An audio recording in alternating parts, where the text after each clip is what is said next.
Chers abonnés, nous disons bonjour. Nous sommes toujours dans la continuité de la leçon sur les chiffres romains. Alors, pour la première séance, elle a porté donc sur les chiffres romains de 1 jusqu'à 20.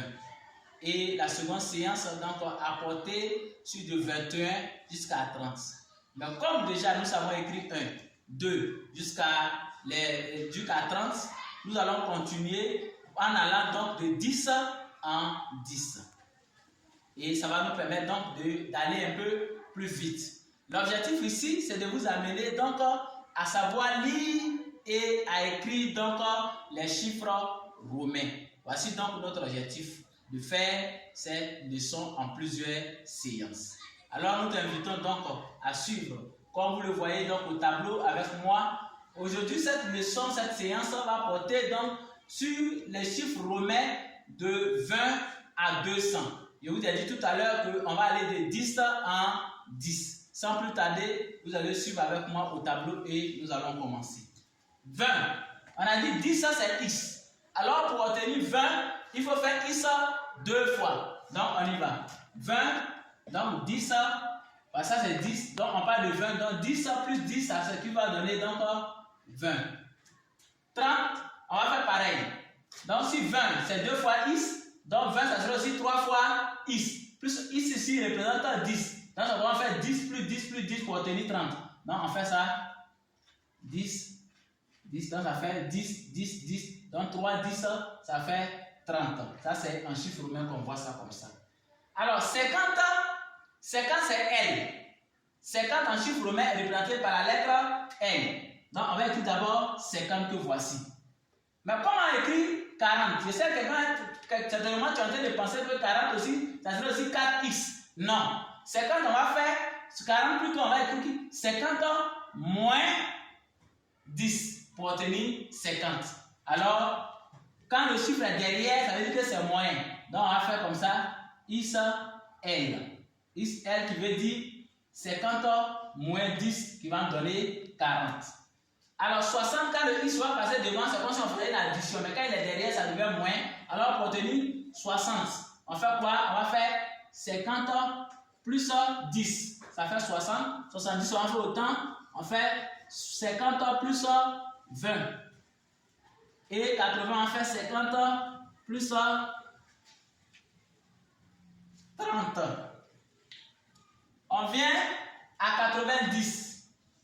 Nous connaissons déjà 80, savoir que 50 est plutôt 100. 100 c'est C. 100 c'est C. Donc la lettre C en chiffre romain est représentée par la lettre C ici. En chiffre romain, la lettre C représente encore 100. Alors comment faire pour écrire 50? Je sais aussi que tu es en train de dire qu'on doit ajouter un moins sur la 4x. Non. Ici on va faire 100 moins 10. Donc ici comme c'est C, on a dit que la lettre est derrière, ça fait moins.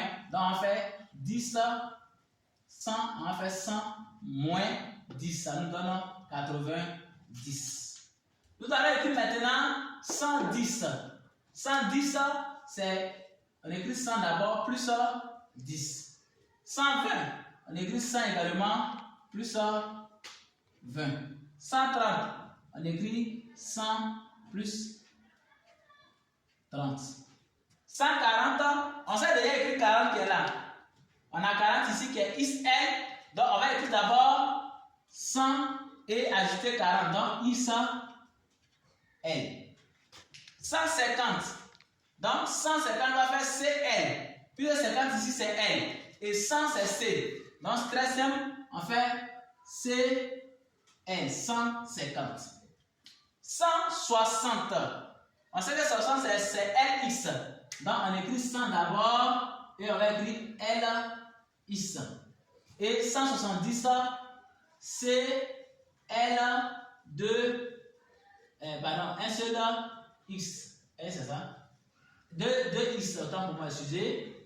Donc 60, 160 c'est C qui est 100, et puis 60 qui est LX. Alors 170, on aura 100 d'abord, et puis écrit 70. 180 aussi, nous allons faire C, L, 180 qui est L, is. Nous sommes sur 190. Comme on écrit 190, 190 c'est simple. On sait déjà écrire 90 que voici. 90 c'est XC.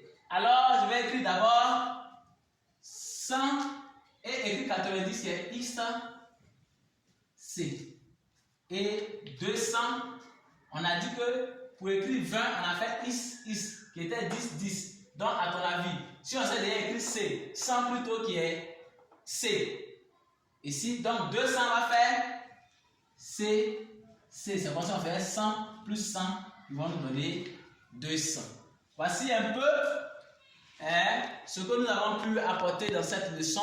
Nous vous remercions de nous avoir suivis. Mais toutefois, n'oubliez pas, chers abonnés, de partager autour de vous, d'aimer. N'hésitez surtout pas de nous poser vos différentes questions. Elles seront donc les bienvenues et nous aiderons donc à nous rendre encore plus performants dans le travail que nous faisons. Merci et que Dieu vous bénisse.